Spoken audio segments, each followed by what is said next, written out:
Hi everyone, my name is Francesco Ballerini. I'm a PhD in Media Communications and Social Cultural Processes.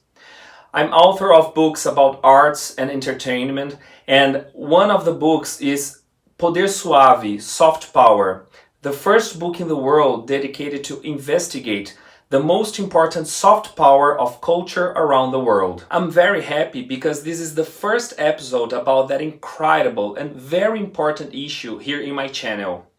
And do you know what soft power means? Well, you feel it every day in your life, but you might not know how it works. But first, let's define hard power. This kind of power comes from areas like politics, economy, military, and also sometimes religion.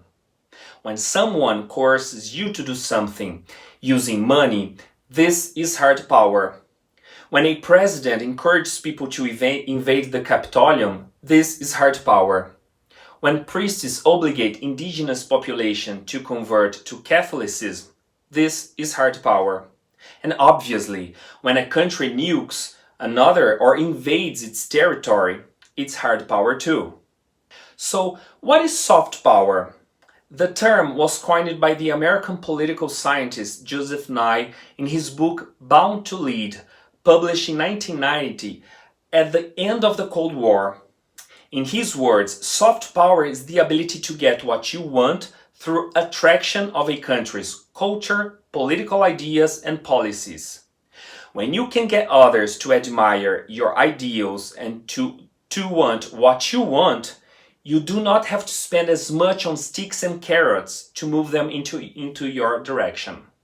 Seduction is always more effective than coercion, and many values like democracy, human rights, and individual opportunities are deeply seductive. Nye gives some examples of soft power in action. The impact of Franklin Roosevelt's For Freedom in Europe at the end of the Second World War. Young people behind the aisle curtain listening to American music and news on Radio Free Europe. Chinese students symbolizing their protests in Tiananmen Square by creating a replica of the Statue of Liberty. Young Iranians watching banned American videos. However, Nye focused most of his research on soft power that comes from diplomacy, foreign policies, a little bit about science and education. Of course that he mentions some of the most important soft powers in culture, like, of course, Hollywood. But he doesn't go deep into that area. In 2017, I published the book Poder Suave, Soft Power, in Brazil, my hometown, as a result of 3 years' research about the most important soft powers in arts and entertainment around the world. Luckily, the book was one of the finalists of the 6th edition of the Jabuti Awards, the most important book award in Latin America. So in my book, available in major bookstores around the world like Amazon, I list some of the most important cultural soft powers ever seen. And I will dedicate one episode, at least one, to each one of them here in the channel. Hollywood, the most important cultural soft power, will be the next theme of the episode. And I will probably generate more episodes about Hollywood, since I'm a film critic and this channel was created to analyze good and bad movies and TV shows.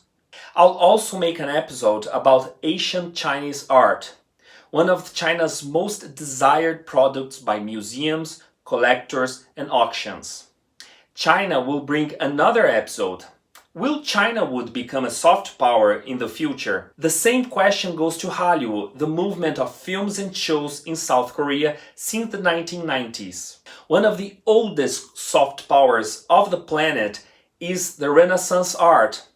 And I will talk a little bit about it and show you how paintings like the Mona Lisa is worth more than the GDP of an entire nation. Although known by its hard powers, Russia also has a very beautiful soft power, the ballet. India conquers the hearts and minds of the world with its millionaire soft power, Bollywood. Japan hosts another great cultural soft power, the mag culture, manga, anime, and games. You will see how this soft power enabled Japan to become more friendly to its neighbors, like China and South Korea, after decades of damage by Japanese hard power. Brazil hosts three great soft powers. Bossa Nova is the rhythm that conquered the ears and hearts of the world since the 1950s.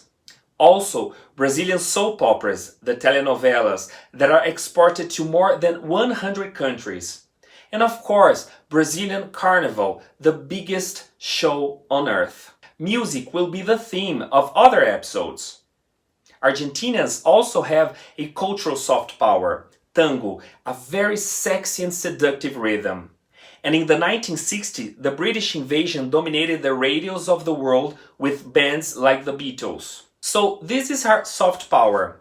I'm glad to have you here with me, and I hope you enjoy the information and reflections about those very important and powerful cultural manifestations around the world. And remember, as Joseph Nye once said, power is like the weather. Everyone depends on it and talks about it, but few understand it. Power is like love, easier to experience than to define or measure, but no less real for that. So, see you in the next episode. Bye bye.